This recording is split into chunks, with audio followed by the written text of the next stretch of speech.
Wabarakatuh. Alhamdulillahirrahmanirrahim. Segala puji bagi Allah yang telah memberikan kita kesempatan untuk dapat berkumpul di ruang konferensi hari ini. Terima kasih kepada Bapak Ibu yang telah berkenan untuk hadir pada acara sosialisasi guru penggerak yang akan disampaikan oleh Pak Erwandi. Tanpa berlama-lama lagi, mari kita panggilkan Pak Erwandi. Waktu dan tempat disilakan. Iya, terima kasih Ibu. Dan Ibu siapa ya namanya? Ibu Icut. Iya. Kita mulai aja Bapak Ibu. Assalamualaikum warahmatullahi wabarakatuh. Alhamdulillahirobbilalamin. Wassalatu wassalamu ala asrofil anbiya'i wal mursalin wa ala alihi washabihi ajmain. Puji syukur marilah sama-sama kita ucapkan kehadirat Allah Subhanahu wa taala yang telah memberikan kita kesehatan dan kesempatan sehingga kita bisa berhadir di ruangan yang berbahagia ini. Salawat berikan salam, marilah sama-sama kita sanjung sajikan kepada Nabi besar Muhammad SAW beserta keluarga dan para sahabatnya. Yang saya hormati ibu-ibu dan bapak guru yang luar biasa di sini, yang senantiasa mau bergabung di sini. Semoga bapak ibu bertahan ya selama 1 jam lebih untuk ada sosialisasi budaya positif yang akan kami bahas sebentar lagi. Kita mulai aja Bapak Ibu ya.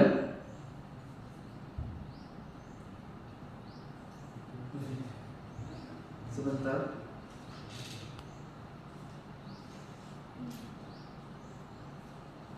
Sepertinya macet. Sudah bisa.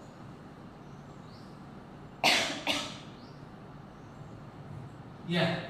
Mungkin di pikiran kita budaya positif ini Bapak Ibu terpikir apa ya budaya positif? Pasti budaya sebuah kebiasaan ya Bapak Ibu. Mungkin dari Bapak Ibu ada yang menafsirkan kira-kira budaya positif ini apa? Mungkin Bu Tulijur kira-kira apa Bu? Budaya positif? Izin Bapak. Iya silakan. Saya budaya positif itu hal adat ya. Suatu kebiasaan yang dilakukan dengan beragam macam hal positif. Misal yang terjadi di sekolah kita selama ini, siswa-siswa kita ketika mereka itu berjumpa dengan orang yang lebih tua, baik itu dengan kakak adiknya, dengan guru, dengan tamu dari luar, mereka itu memberikan salam walaupun itu di luar. Lagi jumpa di jalan mereka memberikan salam, itu sebuah budaya yang mereka biasakan dan itu menurut saya positif. Iya, terima kasih Bu Tulijul yang telah memberikan gambaran budaya positif. Sebelumnya Bapak Ibu, saya berdiri di sini. Ini bukan mengajarkan Bapak Ibu ya, ini saling berbagi aja Bapak Ibu. Dan ini mungkin juga Bapak Ibu sudah menyampaikan di kelas atau sudah dilakukan di kelas Bapak Ibu. Nah ini kalau misalnya belum, ini sebagai penanaman kembali Bapak Ibu, memperkuat kembali hal apa yang harus kita lakukan untuk anak murid-murid kita ke depannya. Nah budaya positif benar yang disampaikan Bu Tulijul tadi. Artinya hal kebaikan untuk anak-anak kita atau murid-murid kita bagaimana di lingkungan sekolah. Nah, jadi kita langsung saja kita lihat Bapak Ibu. Nah, ini kita sudah membuka tadi, kemudian ada kompetisi lulusan atau capaian umum dan capaian khusus, dan hal inilah yang akan kita gambarkan di sini. Kemudian pemahaman inti, kemudian eksplorasi konsep, dan nanti kita akan adakan refleksi. Kemudian kita lihat lagi Bapak Ibu.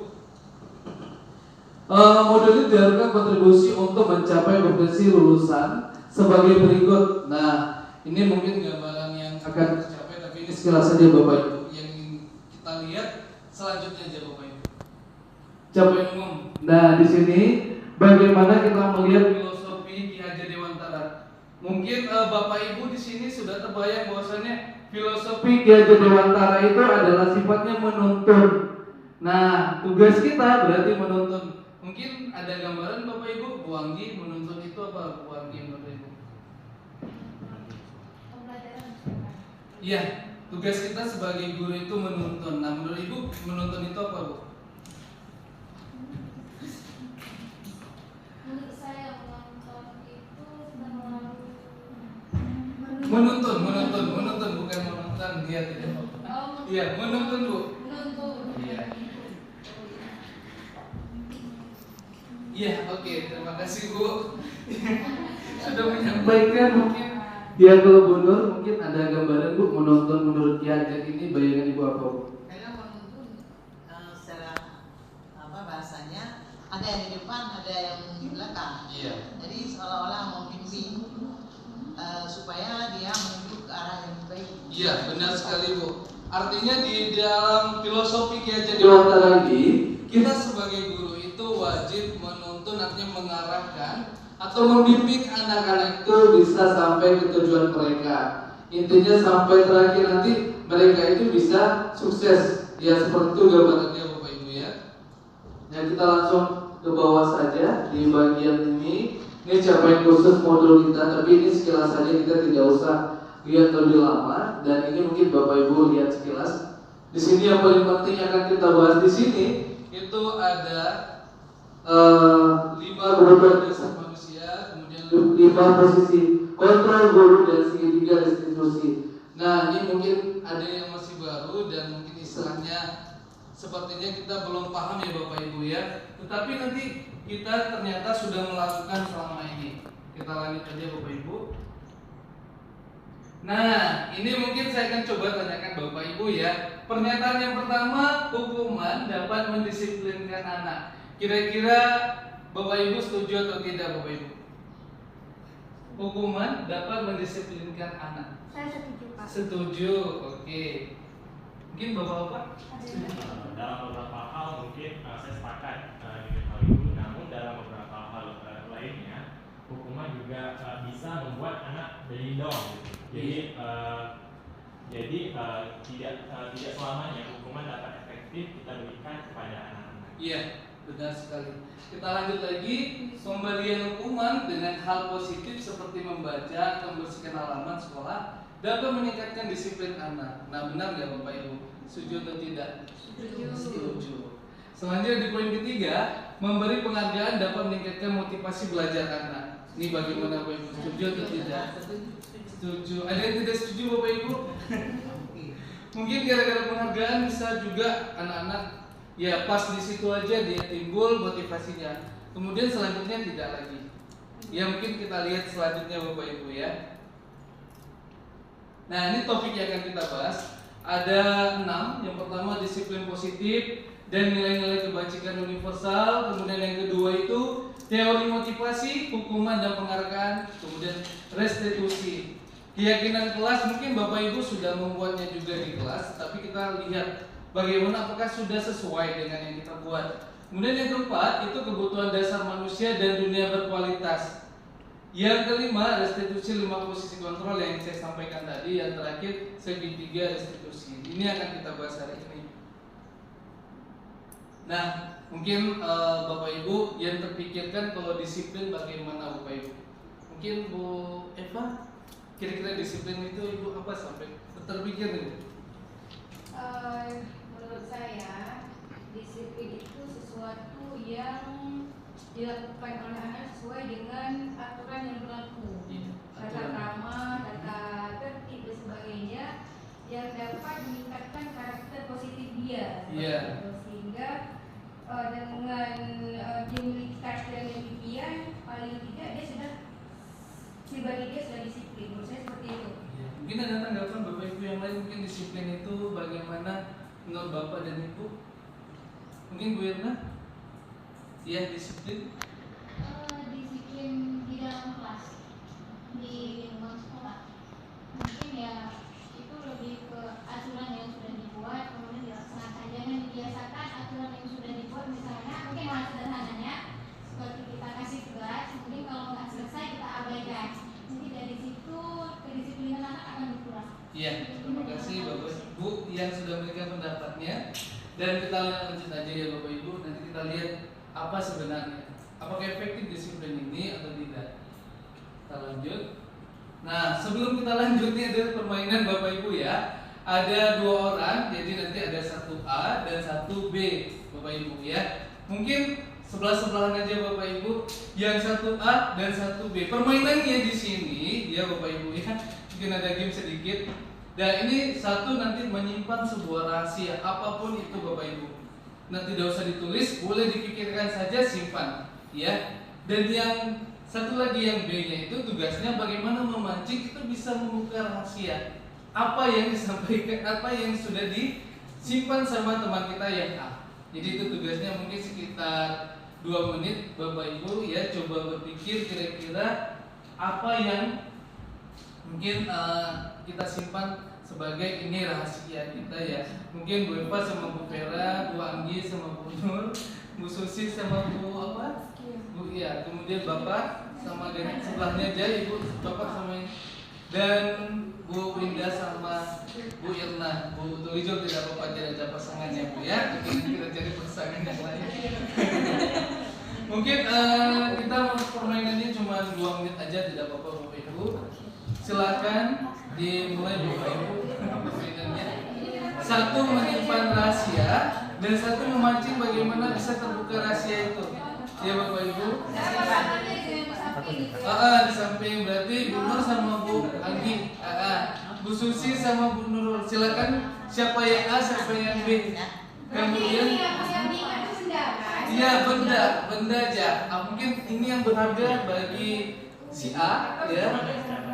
Yang B untuk memancing bagaimana untuk terbuka juga rahasia itu. Bisa jadi terbuka. Iya, boleh satu kata Bu, boleh satu kata. Silakan ya dimulai, paham ya Bapak Ibu? Paham. Ya, silakan dimulai Bapak Ibu. Yang tugas Simpan rahasia itu jangan disampaikan dulu sebelum terungkapkan sama teman kita yang B. Ya, silakan mancing Bapak Ibu. Ya, silakan sudah mulai, silakan.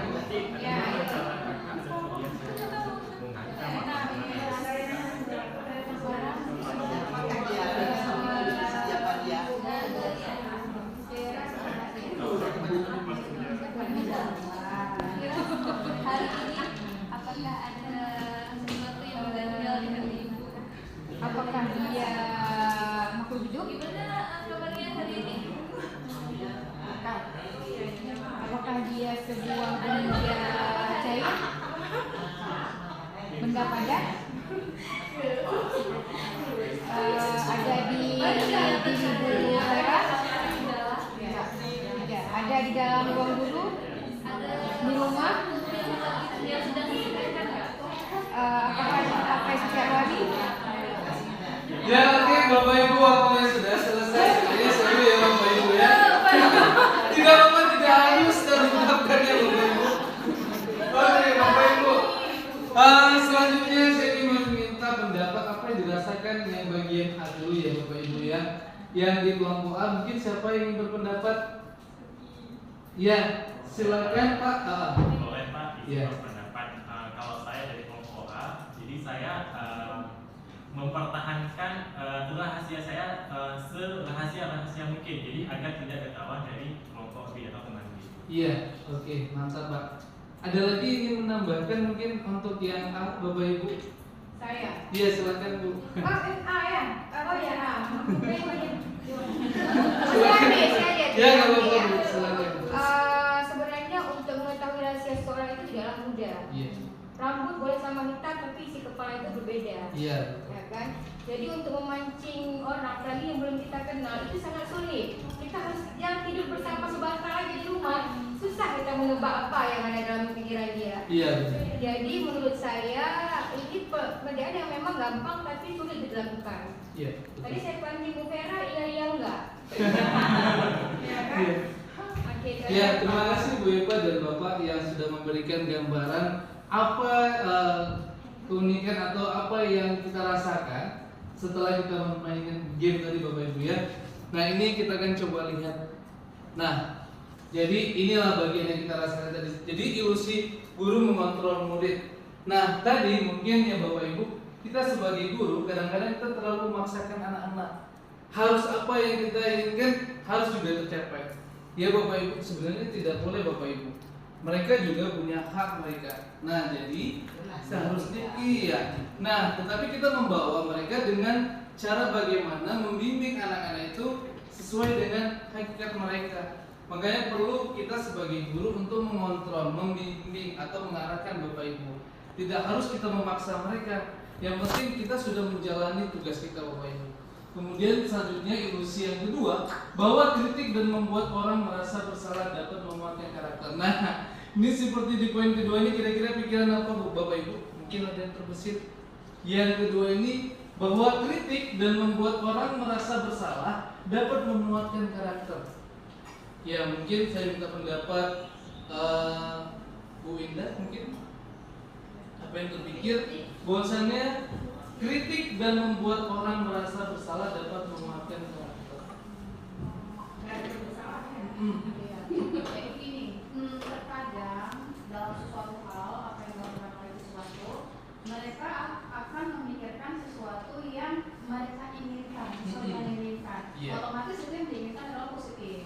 Nah, di saat mereka mendapatkan sesuatu yang negatif, nah itu biasanya di situ akan terjadi perubahan karakter, down biasanya. Di saat apa yang mereka inginkan ternyata hasilnya terkebalikan. Nah, di saat kita buat seperti ini, dan membuat merasa bersalah, nah itu mungkin akan apa ya? Di saat kejadian itu terjadi, si anak itu lebih siap. Itu menurut saya. Ya, terima kasih Bu Winda pendapatnya. Kita lanjut aja Bapak Ibu di poin ketiga, bahwa semua penguatan positif efektif dan bermanfaat. Benar ya Bapak Ibu ya. Jadi setiap umpan yang selalu kita berikan pada anak-anak yang sifatnya positif, pasti mereka akan teringat dan akan mereka melanjutkan apa yang disampaikan. Kemudian orang dewasa memiliki hak untuk memaksa. Ini di momen-momen tertentu Bapak Ibu ya, tidak semua harus dengan terpaksa, tetapi memang itu juga ada hal yang kita lakukan. Kemudian kita lihat selanjutnya. Nah, siapa sesungguhnya yang memiliki kontrol? Dan ini kita lihat Bapak Ibu ya, di stimulusnya ini kita mencoba membuat orang agar berpandangan sama dengan kita. Nah, kalau kita lihat teori kontrolnya, itu di sini kita berusaha memahami pandangan orang lain tentang dunia. Paham ya Bapak Ibu ya? Kemudian kalau kita lihat lagi, perilaku buruk dilihat sebagai suatu kesalahan. Ya, seharusnya kita lihat semua perilaku memiliki tujuan. Tidak semua itu melakukan kesalahan. Kemudian yang ketiga, orang lain bisa mengontrol ya kita sendiri. Dan kemudian kita lihat di kontrolnya itu hanya Anda yang bisa mengontrol diri kita sendiri. Ini maksudnya, paham ya Bapak Ibu ya, kita sendirilah yang memang sebagai pengontrol untuk bagaimana menyikapi apapun yang terjadi. Kemudian yang selanjutnya, saya bisa mengontrol orang lain. Tapi di teori kontrol ini, Anda tidak bisa mengontrol orang lain. Karena biasanya kita yang kontrol orang lain, seperti itu Bapak Ibu ya. Kemudian pemaksaan ada pada saat bujukan gagal. Ini betul ya Bapak Ibu ya. Kemudian kolaborasi dan konsensus menciptakan pilihan-pilihan baru. Jadi dengan adanya kolaborasi dan konsensus itu memudahkan kita membuka jalannya Bapak Ibu. Kalau misalnya terakhir model berpikir menang atau kalah. Tapi kalau yang dikontrol itu model berpikir menang-menang. Jadi dengan cara berpikir inilah membuka jalan yang terbaik, seperti itu Bapak Ibu. Selanjutnya, dan ini bagian disiplin positif Bapak Ibu ya, menurut teori William Glasser. Nah di sini ada beberapa teori yang kita langsung lihat. Di sini sebagai motivasi untuk menghindari hukuman, untuk mendapat imbalan, untuk menghargai diri sendiri. Tapi kita lebih dalam lagi di poin selanjutnya Bapak Ibu. Nah, Ini tadi yang materinya BK banget ya. Iya. Ya ada hubungannya ke BK dan ini juga pada guru, semua guru gitu Bapak Ibu. Dan kalau kita lihat di sini inilah makna disiplin Bapak Ibu yang mungkin disampaikan tadi. Bahwasanya kata disiplin itu berasal dari bahasa Latin disiplina yang artinya belajar. Kemudian makna asal dari kata ini berkonotasi dengan disiplin diri dari murid-murid. Kemudian disiplin diri membuat orang menggali potensinya menuju sebuah tujuan apa yang diri hargai, apa dia yang hargai seperti itu. Kemudian namun dalam budaya kita makna kata disiplin telah berubah menjadi sesuatu yang dilakukan seseorang pada orang lain untuk mendapatkan kepatuhan. Intinya kita mematuhi sebuah apa yang sudah ditetapkan atau sebuah aturan ya Bapak Ibu ya. Ini gambarannya. Kita lanjut saja. Dan kemudian di sini nilai-nilai kebajikannya di sini yang paling penting Bapak Ibu.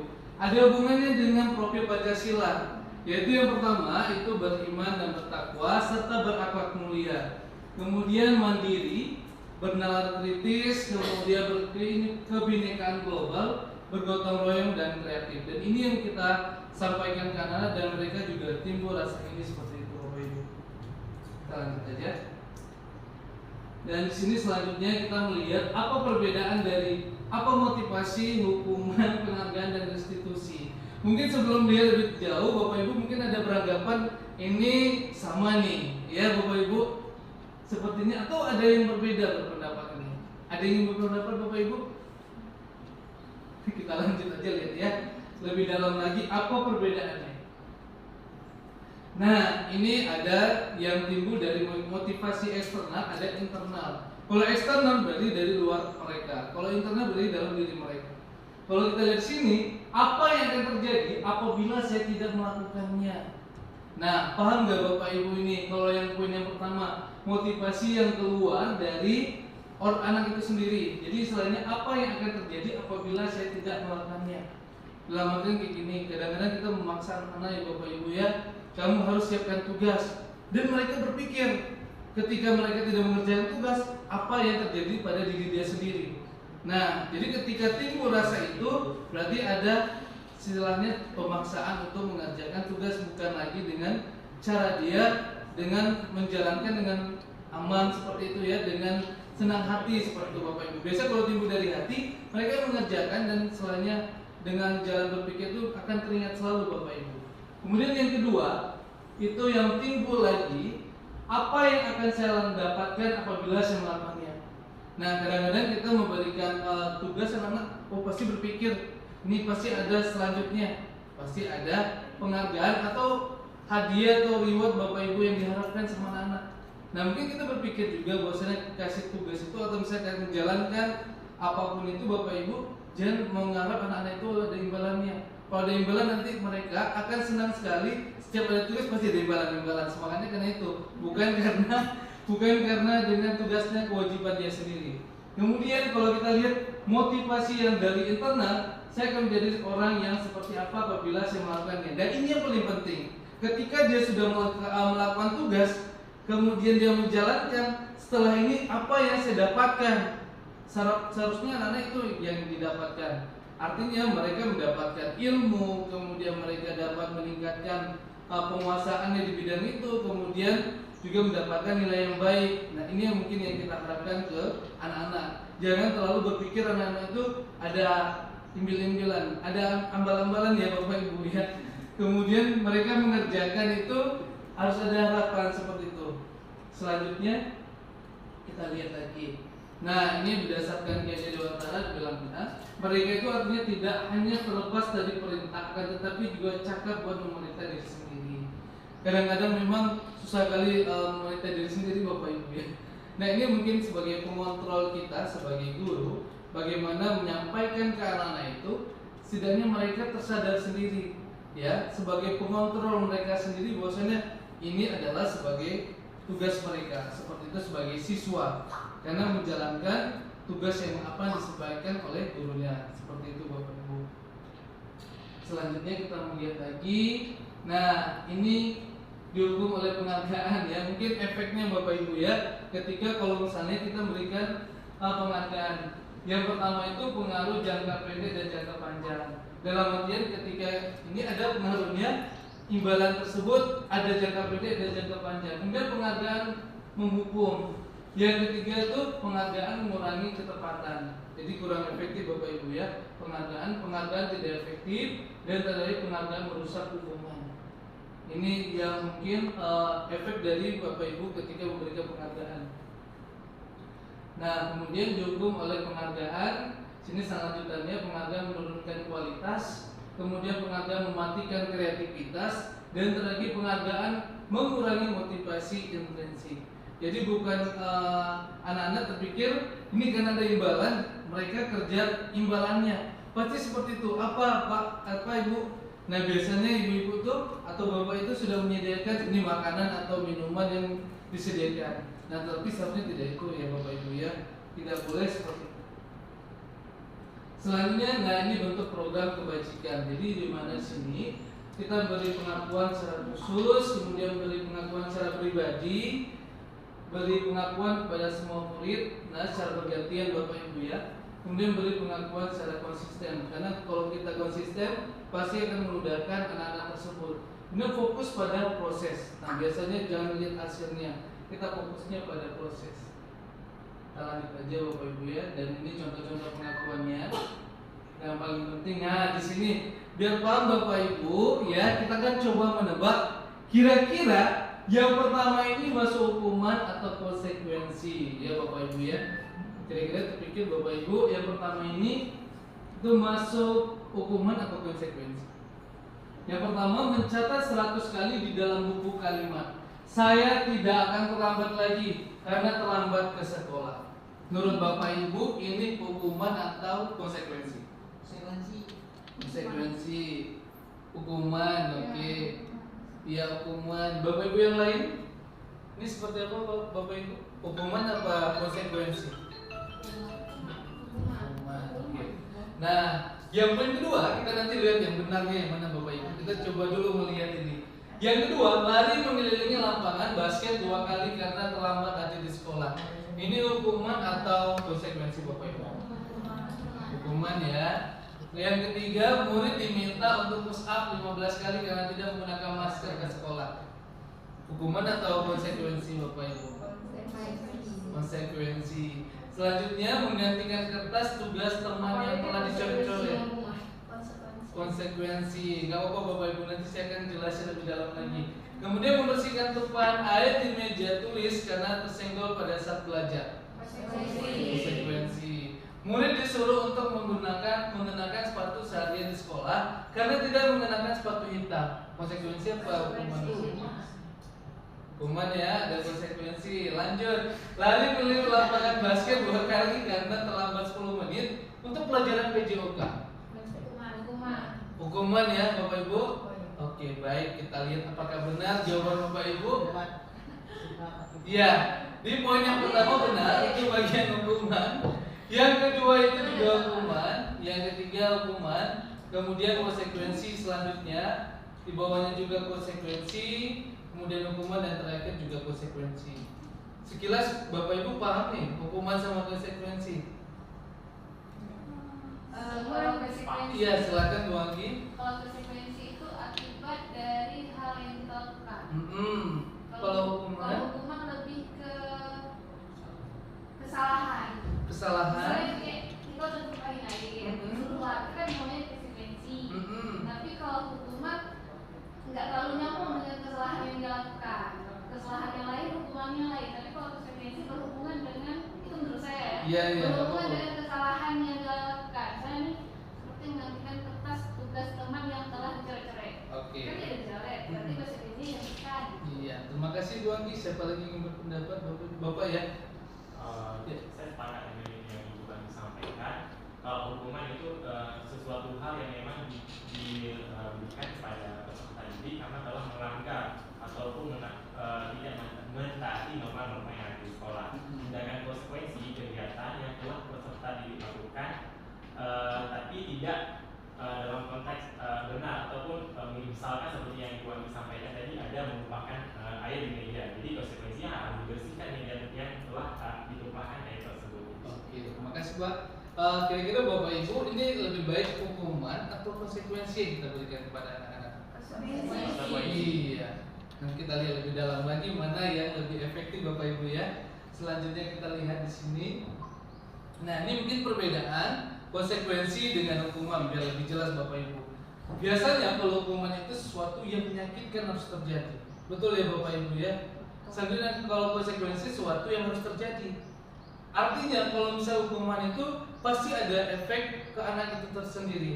Dan itu biasanya berpengaruh pada kadang-kadang mental mereka, ya, dan memberatkan juga mereka. Kalau kita lihat di sini, konsekuensi ini memang harus yang mereka lakukan karena tindakan mereka yang salah seperti itu atau gagal seperti itu ya Bapak Ibu ya. Kemudian yang poin kedua, membuat anak sakit kalau hukuman ini Bapak Ibu.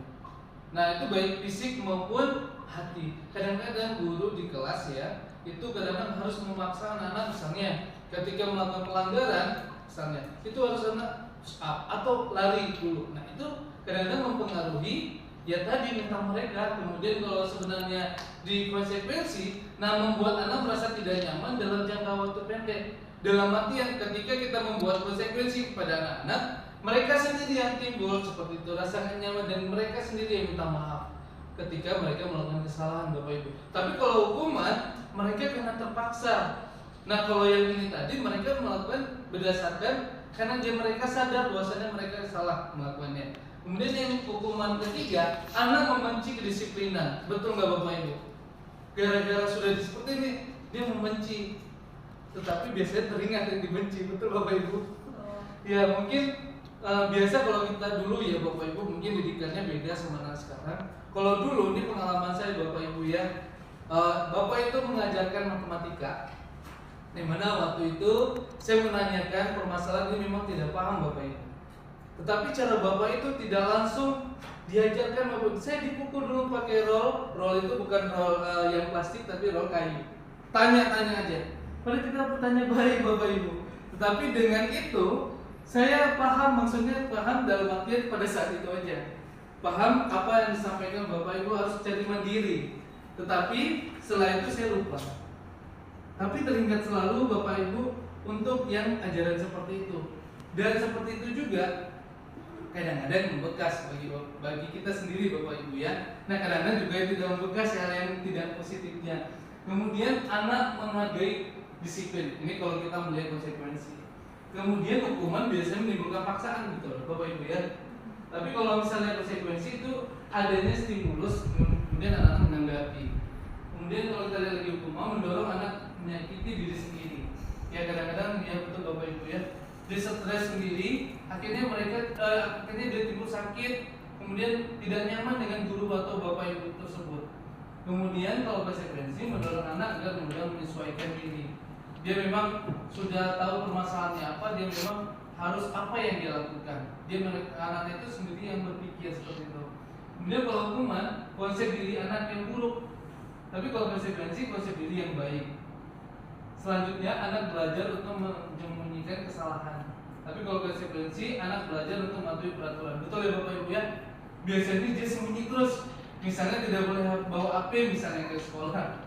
Jadi anak-anak itu bagaimana caranya pun dia pasti ada bawa HP. Dan itu dia cara menyembunyikannya dengan cara mereka sendiri. Akhirnya kita tidak tahu. Tetapi kalau konsekuensi, anak belajar untuk mematuhi peraturan dalam artian dia sadar sendiri. Dia nggak akan melakukan itu seperti itu. Tapi kalau misal hukuman bisa jadi dia lepas seperti itu Bapak Ibu. Kemudian kalau hukuman dia bisa menyebabkan marah, rasa bersalah, dipermalukan, merasa tak dihargai. Ini biasanya efeknya Bapak Ibu ya ketika kita melakukan buat hukuman. Tapi kalau konsekuensi, kehilangan hak dibuat tidak nyaman, diasingkan untuk sementara. Dalam artian dia rasa timbul dari diri sendiri, gak nyaman seperti itu Bapak Ibu ketika dia melakukan kesalahan. Selanjutnya. Nah sekarang yang ini Bapak Ibu, ada yang pernah dengar restitusi Bapak Ibu? Nah bedanya nanti kalau yang sama hukuman sama konsekuensi. Kalau restitusi ini ada hal tindak lanjut Bapak Ibu. Kita tidak langsung menjudge anak-anak atau melakukan anak-anak itu bahwa dia langsung salah. Kita tidak memberikan celah bagaimana menasihati atau membuka jalan apa permasalahannya. Dan ini yang kita harus lakukan setiap ketika anak-anak melakukan kesalahan. Jangan langsung mereka kamu salah seperti itu. Makanya kita tanya, mungkin ada hal faktor lain, mungkin ada permasalahan di rumah, ada permasalahan di sekolah juga seperti itu. Dia timbul rasa tidak pas atau suasana hatinya tidak pas pada saat itu Bapak Ibu. Kita lanjut ya Bapak Ibu. Ini mungkin arti dari restitusi. Artinya proses menciptakan kondisi bagi murid untuk memperbaiki kesalahan mereka, sehingga mereka bisa kembali pada kelompok mereka dengan karakter yang lebih kuat. Nanti ada video Bapak Ibu bisa menyaksikan Bapak Ibu ya. Nah ini mungkin apa efek atau hal-hal yang terjadi ketika kita lakukan ada hukuman, ada konsekuensi, ada restitusi. Nah ini yang mungkin Bapak Ibu bisa lihat ya. Ternyata hukuman itu negatif Bapak Ibu ya. Kalau misalnya konsekuensi sifatnya netral. Kalau restitusi sifatnya hal yang positif. Mengapa? Setelah mereka melakukan kesalahan, kita memberikan nasihat atau memberikan tanya apa permasalahan mereka sampai secara jelas, kemudian mereka terbuka solusinya Bapak Ibu.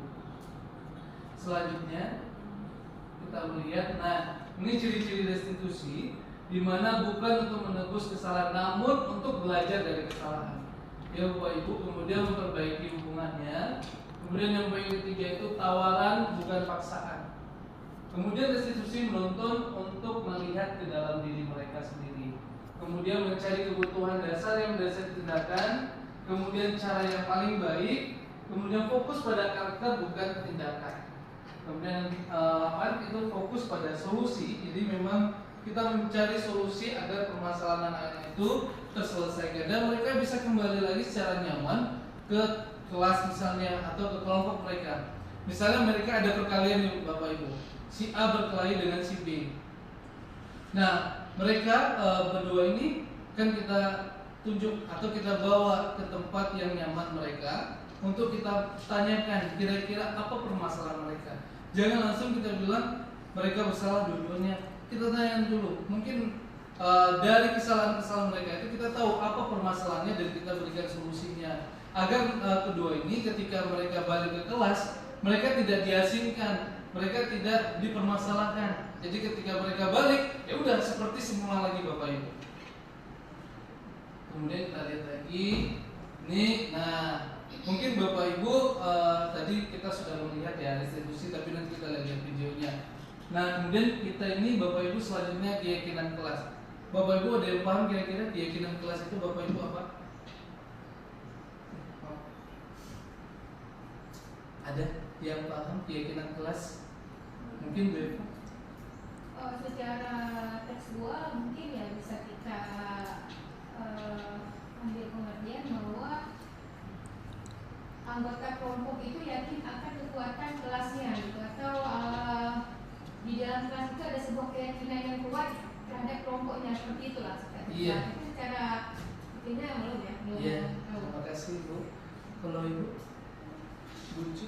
Mungkin kalau menurut saya Pak, keyakinan kelas itu lebih kepada kelas yakin akan suatu kekuatan dan cukup percaya diri akan kekuatan tersebut. Iya. Selama ini Bapak Ibu di kelas kita buat peraturan apa keyakinan kelas? Tidak boleh terlambat masuk. Itu peraturan ya Bapak Ibu ya. Nah ya silakan Bu. Ya. Gimana? Ketua kelas. Bukan Bu. Ya nggak apa-apa Ibu pasti penasaran. Kita lanjut aja Bapak Ibu ya. Peraturan sama keyakinan kelas itu pasti beda Bapak Ibu. Seharusnya di kelas kita bukan peraturan, tapi kita buat keyakinan kelas. Keyakinan kelas itu dalam artian, ya kita lebih penasaran, lanjut aja Bapak Ibu ya. Oke, Bapak Ibu, ya mengapa tidak peraturan saja, tetapi kita buat keyakinan kelas. Nah ini poin pertama, mengapa kita memiliki peraturan harus menggunakan helm bila mengendarai kendaraan roda 2. Biasanya ketika kita faktor udah peraturan ya udah nanti kita bawa helm yang satu lagi. Habis itu kalau misalnya nggak ada peraturan, kita bawa satu helm aja gitu Bapak Ibu. Tapi beda kalau keyakinan kelas memang dari awal sampai akhir mereka kan teringat terus. Tapi ini kan ada terpaksa ya udah karena peraturan kita pakai aja. Habis itu kalau nggak ada peraturan, nggak ada yang jaga, ya udah buka aja gitu Bapak Ibu. Nah itu peraturan. Tapi keyakinan kelas beda Bapak Ibu. Kemudian kalau kita lagi, mengapa kita memiliki peraturan 3M? Menggunakan masker, cuci tangan, dan menjaga jarak 1,5 meter. Nah, habis dari sini Bapak Ibu hilang deh masker Bapak Ibu. Nah, karena peraturan. Nah, habis peraturan nggak ada lagi atau kondisi yang tidak ada lagi yang mengharuskan, kita nggak pakai lagi. Sebenarnya itu juga sebenarnya kita perlu masih menjaga. Kemudian kalau yang ketiga, mengapa kita memiliki peraturan harus datang tepat waktu pada saat mengikuti pelatihan? Pada saat pelatihan aja, nanti yang lain kita nggak akan lagi melakukan waktu yang tepat seperti itu Bapak Ibu. Makanya beda peraturan sama keyakinan kelas. Ini ya Bapak Ibu, sekilas ya Bapak Ibu, nanti kita akan coba lihat. Nah, ini biasanya Bapak Ibu peraturan ini dari awal ya, peraturan itu kan sekolah yang biasanya dibuat Bapak Ibu ya, dan akan biasanya diikuti oleh anak-anak. Kemudian baru ke lanjut keyakinan kelas. Dan selanjutnya lingkungan positif, dan akhirnya menciptakan sebuah budaya positif. Biasa kalau udah memang kita udah membuat keyakinan kelas, mereka timbul lingkungan positif. Dan terakhir, adanya budaya yang selalu positif Bapak Ibu. Dan ini saya akan mencoba menayangkan lebih paham lagi Bapak Ibu. Kasih saya lupa. Sebentar Bapak Ibu ya. Ya, selanjutnya kita lihat lagi. Enggak boleh seperti ini ya Bapak Ibu. Nah, ini hal yang kita lihat ketika mereka membuat keyakinan kelas. Dimana misalnya gini, contohnya kami dan guru murid yang saling menyayangi, contohnya nih Bapak Ibu ya. Kemudian kami murid yang semangat belajar. Kemudian kami murid yang peduli dengan teman-teman. Nah, kalau kita biasanya dilarang membawa HP di kelas, itu kalau peraturan Bapak Ibu ya. Kemudian datang 15 menit sebelum jam waktunya, seperti itu. Nah, biasanya kalau seperti itu anak-anak tidak akan tepat waktu datangnya Bapak Ibu. Sebentar Bapak Ibu ya, kita coba hidupkan.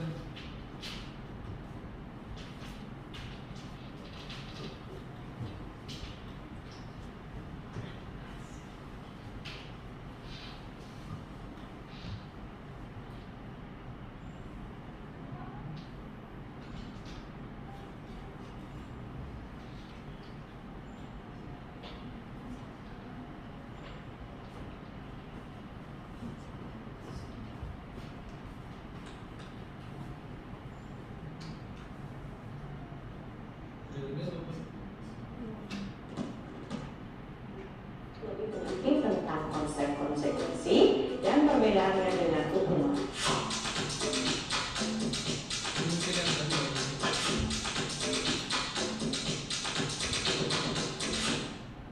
Pada saat kita sekolah dahulu, pernahkah ibu dan bapak guru mendapat konsekuensi? Misalnya, jika merusak sarana dan prasarana sekolah, maka diskors untuk beberapa waktu. Atau, jika tidak mengerjakan PR, kita harus menyalin PR tersebut sebanyak 2 kali. Sekarang, kalau kita berefleksi dan mengingat itu semua, apa benar ya yang kita alami dulu merupakan bentuk konsekuensi? Ibu dan bapak guru, konsekuensi erat kaitannya dengan akibat yang akan kita terima dari suatu perbuatan. Kita diajarkan untuk bertanggung jawab atas perbuatan kita sesuai dengan peraturan. Daniel Gozen menerangkan bahwa konsekuensi adalah sebuah keadaan di mana terdapat kesepakatan dan bentuk tanggung jawab yang sudah bisa diprediksi oleh murid dan guru. Jadi, jika murid melakukan kesalahan, mereka bertanggung jawab sesuai dengan kesepakatan atau aturan yang berlaku. Murid dapat berkontribusi membuat kesepakatan atau aturan kelas bersama-sama dengan guru. Adanya kesepakatan inilah yang membuat konsekuensi berbeda dengan hukuman. Saat terjadi kesalahan, murid dan guru bisa memprediksi dan melakukan sanksinya sesuai aturan. Ini berbeda dengan hukuman yang sanksinya tidak bisa diprediksi, karena gurunya lah yang menentukan. Bagaimana dengan relevansi antara bentuk sanksi dan kesalahannya? Kita sudah belajar bahwa pada hukuman tidak ada korelasi logis antara kesalahan dan solusi. Bagaimana dengan konsekuensi? Menurut Gozen, konsekuensi memiliki bentuk solusi yang lebih logis daripada hukuman. Ini karena mereka ikut menyepakati peraturannya. Dalam pelaksanaan konsekuensi, kita sebagai guru bertugas untuk memonitor, memantau tingkah laku murid. Jadi, posisi guru adalah mengontrol dan mengingatkan murid tentang kesepakatan di awal. Solusinya sendiri bisa datang dari murid sesuai aturan yang berlaku. Ini berbeda dengan pola hukuman, di mana posisi guru sebagai penghukum dan pembuat rasa bersalah. Sampai di sini, sepertinya kita sudah dapat melihat perbedaan konsep konsekuensi dan hukuman. Ibu bapak guru, mari kita lihat kedua ilustrasi di bawah ini. Yang manakah yang merupakan konsekuensi?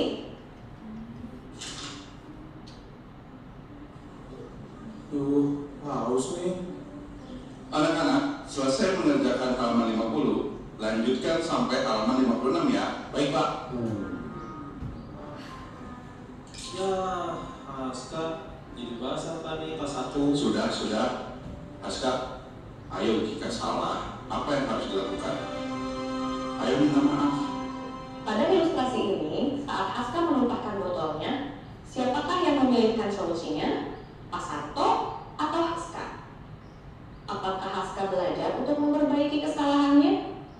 Pak Santolah yang memilihkan solusi untuk memperbaiki keadaannya, yaitu dengan minta maaf. Haska tidak dilibatkan, Haska semakin tidak mengerti akan kesalahannya. Ibu dan Bapak Guru, kira-kira ini bentuk konsekuensinya bukan ya? Ilustrasi satu ini bukan bentuk konsekuensi. Sepertinya bagi Pak Santo, ucapan minta maaf adalah suatu bentuk konsekuensi. Tetapi, apakah itu menjamin bahwa Haska mengerti kesalahannya dan tidak mengulanginya lagi? Bisa jadi minta maaf hanyalah sekedar ucapan tetapi tidak memperbaiki masalahnya. Tidak ada korelasi yang logis antara menumpahkan air dengan hanya minta maaf. Pagi Haska, mana masker kamu? Oh iya, maaf Pak, saya lupa pakai. Kamu tahu kan apa konsekuensinya jika tidak memakai masker? Iya Pak, belajar sendiri di perpustakaan. Baik, silahkan langsung ke perpustakaan. Pada ilustrasi 2 ini, Pak Santo mengajak Haska untuk mengingat kembali konsekuensi dan Haska menyebutkannya. Apakah ini sudah sesuai dengan bentuk konsekuensi? Sepertinya Haska dan Pak Santo sudah tahu peraturannya bersama. Jika tidak membawa masker, Haska sudah tahu konsekuensinya, yaitu belajar sendiri di perpustakaan. Dia sendirilah yang menyebutkan konsekuensinya. Di sini juga terlihat korelasi yang logis antara kesalahan dan sanksinya. Sepertinya pada ilustrasi kedua ini sudah lebih terlihat bahwa ini merupakan bentuk konsekuensi. Haska mendapatkan sanksi sesuai aturan. Pak Santo berada dalam posisi pemantau kesalahan murid dan mengingatkan bahwa setiap kesalahan mempunyai konsekuensi sesuai kesepakatan. Ibu dan Bapak Guru sekalian, dengan melihat kedua ilustrasi di atas, kita sudah lebih mengerti akan bentuk konsekuensi. Apakah dari kedua solusi di atas ada yang membuat murid berhasil memperbaiki masalahnya?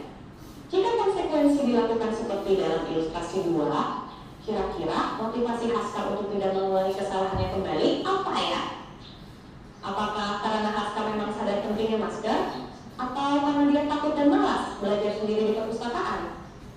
Lalu, di kedua ilustrasi di atas, tidak ada yang mengajak Haska untuk belajar memperbaiki kesalahannya.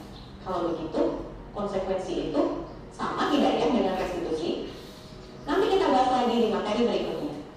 Ibu dan Bapak Guru sekalian, sekian materi konsekuensi untuk kali ini. Sebelum kita benar-benar mengakhiri, yuk kita berefleksi sebentar. Silakan diingat-ingat kembali satu bentuk tindakan konsekuensi yang sudah pernah Ibu dan Bapak Guru lakukan.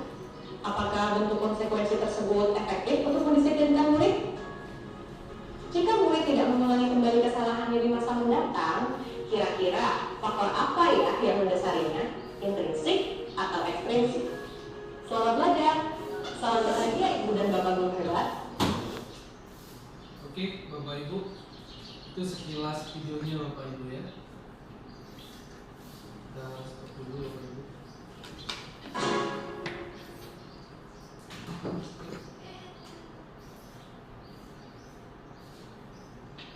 Bentar Bapak Ibu. Besok dulu ya.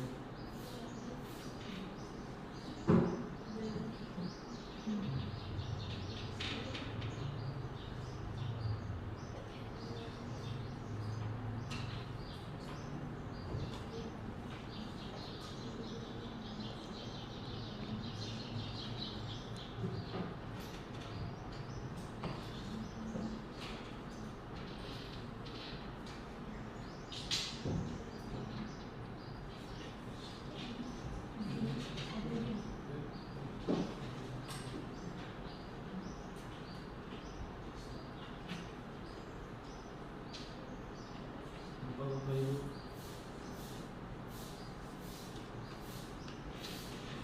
Ya, kita lanjut lagi Bapak Ibu ya. Jadi konsekuensi itu dia akan mempengaruhi nanti ketika kita membuat sebuah keyakinan kelas.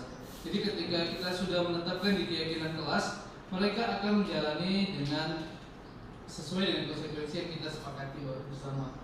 Ini Bapak Ibu keyakinan kelasnya. Jadi mungkin sudah tergambar ya Bapak Ibu. Selanjutnya ini kegiatan pendalaman keyakinan kelas. Kita tidak usah lihat lagi, lanjut aja Bapak Ibu. Nah ini juga sama. Dan ini Bapak Ibu kita akan melihat ya di sebelah ini adalah peraturan yang memang sudah kita buat nih Bapak Ibu. Nah, kira-kira apa yang timbul ketika kita membuat sebuah keyakinan kelas? Saya akan kasih satu contoh Bapak Ibu ya. Selalu kembalikan buku ke tempatnya. Kira-kira timbul rasa apa Bapak Ibu? Tanggung jawab ya. Nah, ini yang kita akan buat di keyakinan kelas Bapak Ibu. Kita akan coba lanjut yang kedua. Dilarang mengganggu orang lain. Kira-kira apa yang timbul Bapak Ibu? Kesadaran, saling menghormati Bapak Ibu ya. Kemudian apa lagi Bapak Ibu? Kita harus saling menyayangi juga ya, bisa Bapak Ibu ya, antar sesama temannya. Kemudian hadir di sekolah 15 menit sebelum pembelajaran dimulai. Nah, ini berarti timbul rasa disiplin ya Bapak Ibu ya. Kemudian dilarang melakukan kekerasan. Kira-kira di keyakinan kelas Bapak Ibu timbul apa Bapak Ibu? Iya betul. Kemudian kita lihat lagi dilarang menggunakan narkoba. Iya, berarti jaga diri sendiri ya Bapak Ibu.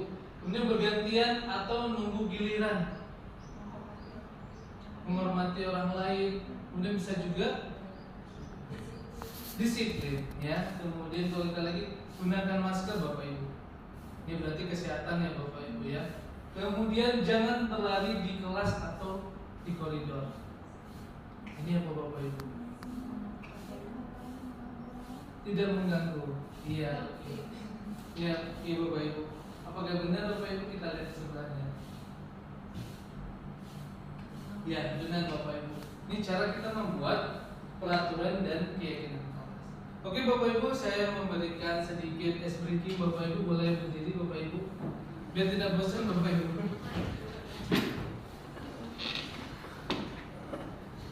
Ya, perhatian Bapak Ibu, ketika nanti saya menyampaikan siang, Bapak Ibu tepuk sekali. Ya. Kalau pagi tepuknya 2 kali. Kalau malam tidak usah tepuk, karena kita tidur Bapak Ibu. Oke, kita coba kasih Bapak Ibu. Pagi, siang. Oke, sebelah sini sebenarnya nanti kita gantian Bapak Ibu. Ini sebelah ini saya coba siang, dan ini pagi. Ya, akan coba lihat kemana tangan saya Bapak Ibu ya.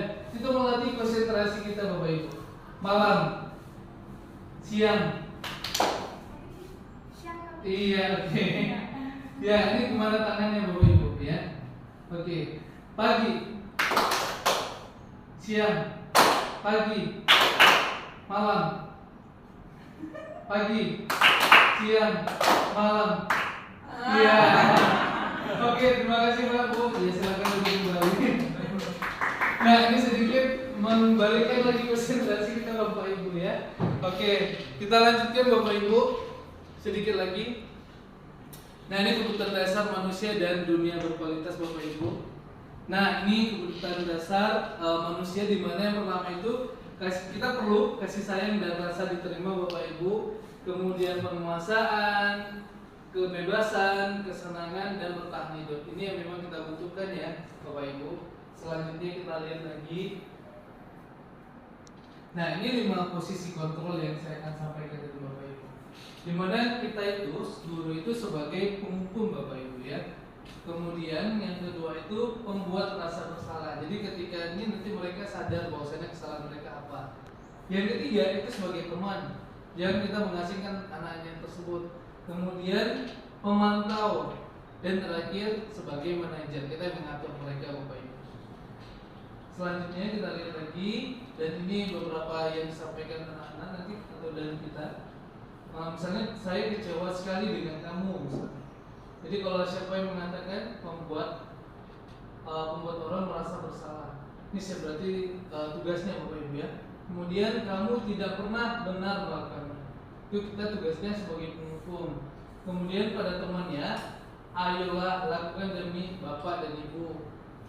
Kemudian kalau sebagai pemantau, apakah kamu mau mendapatkan stiker bintang hari ini? Jadi Bapak Ibu, kalau misalnya kita biasa ada penghargaan buat anak-anak, kalau dia dapat sesuatu, mungkin kita buat bintang atau misalnya buat tanda seperti itu Bapak Ibu, bahwasanya itu sebagai mengapresiasi anak-anak yang sudah menjalani dengan baik. Kemudian manajer, bagaimana kamu bisa menyelesaikan masalah ini? Kalau penghukum, kamu selalu yang paling terakhir. Jadi ketika kita membuat Restitusi kita jangan langsung menjudge anak Bapak Ibu. Kita juga bilang kita juga pernah melakukan kesalahan dan kita juga pernah melakukan hal yang seperti ini. Nah, jadi Bapak akan memperbaiki seperti ini dan kita juga mengarahkan anak-anak jangan lagi nanti mereka melakukan kesalahan yang sama Bapak Ibu. Dan ini peraturan atau sebagai pemantau, kemudian ada konsekuensinya, kemudian nilai-nilai manajer dalam memperbaikinya Bapak Ibu ya. Dan terakhir ini, nah segitiga restitusi, di mana inilah yang kita lakukan nanti di restitusi Bapak Ibu. Jadi pertama kita menstabilkan identitas. Jadi kita boleh kita bertanya kepada anak-anak, setiap orang pasti pernah melakukan kesalahan. Nah ini kita timbulkan dulu sama anak-anak. Jangan langsung kita bilang kamu salah seperti itu, jangan. Nah setiap orang pasti pernah melakukan kesalahan.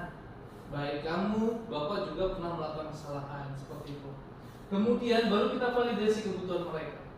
Misalnya kamu tentu punya alasan mengapa melakukan hal itu. Misalnya mereka bertengkar nih Bapak Ibu. Kita boleh bertanya seperti itu Bapak Ibu.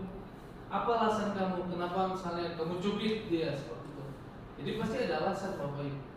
Dan baru kita meyakinkan mereka. Nah, kamu ingin menjadi orang yang seperti apa ketika kamu melakukan hal itu? Nah, itu boleh kita tanyakan Bapak Ibu. Karena memang inilah sebagai kita sebagai guru, selain kita jadi wali kelas, kemudian mungkin guru kelas dan mungkin guru BK dan memang khususnya Bapak Ibu.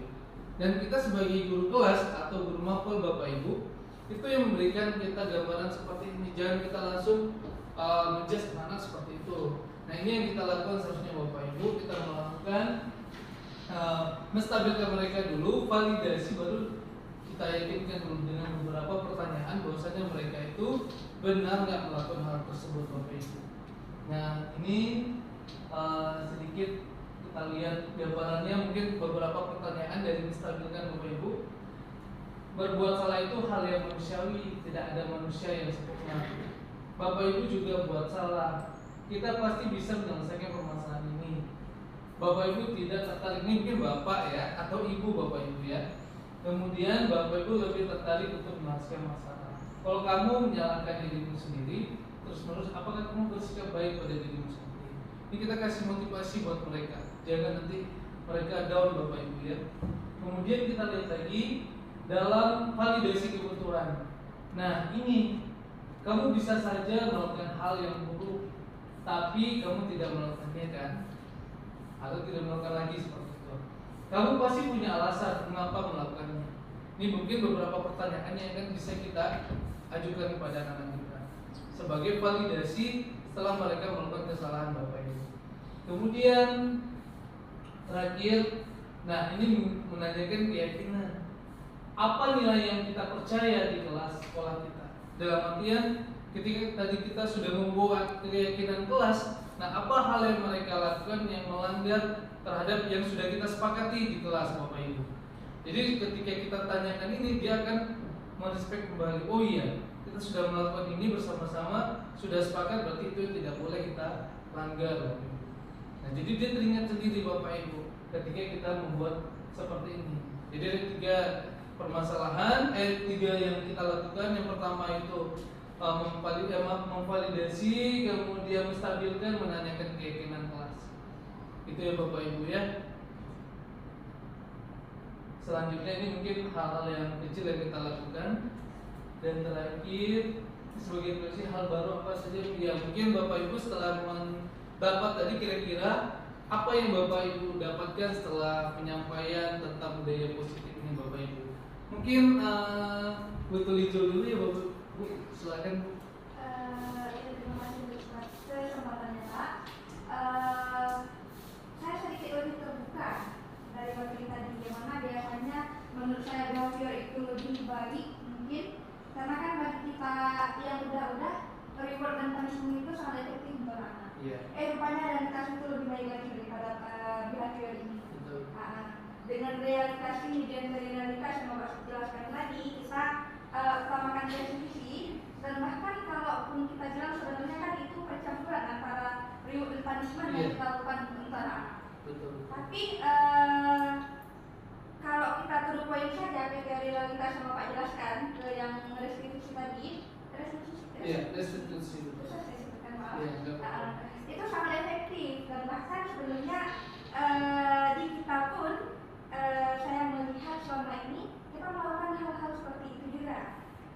semua guru kita melakukan hal seperti itu.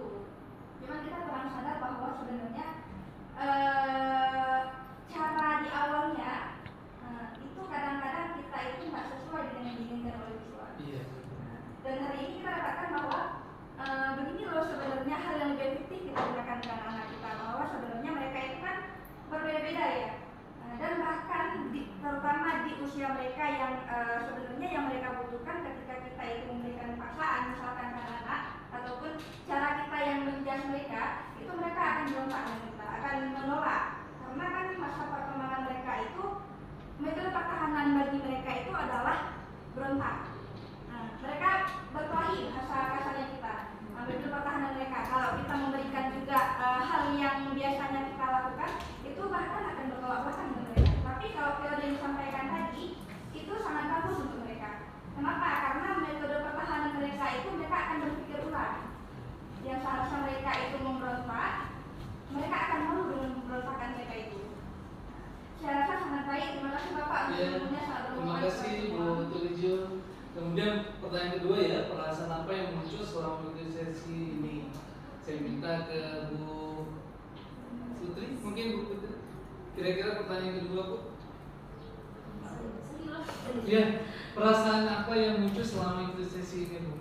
Dari disiplin positif, kemudian motivasi prinsip kemana?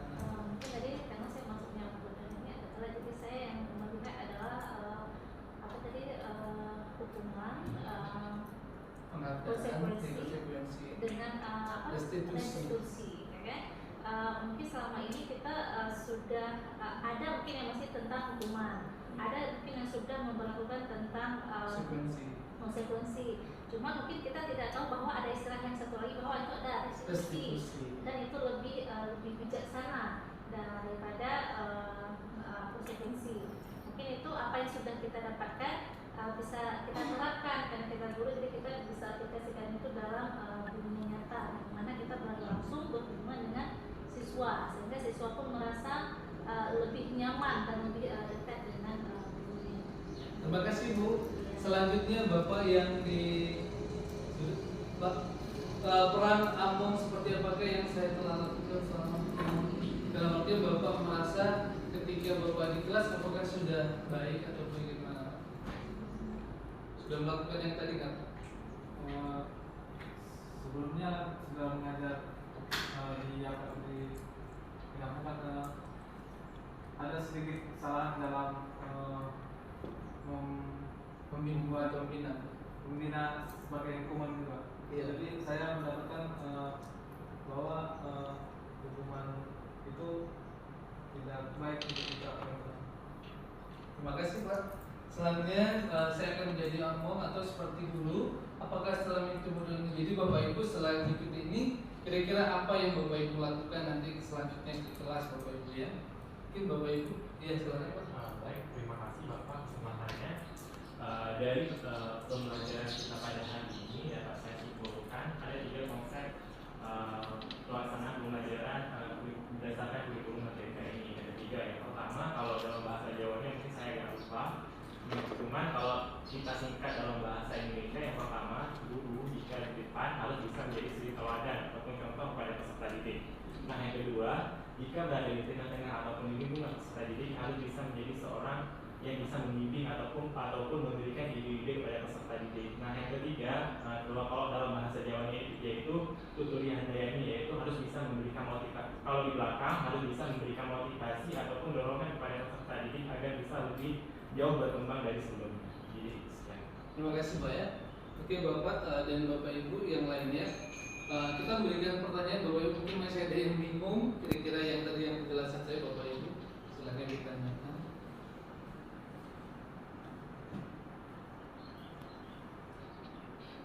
Ya, sepertinya tidak ada Bapak Ibu ya.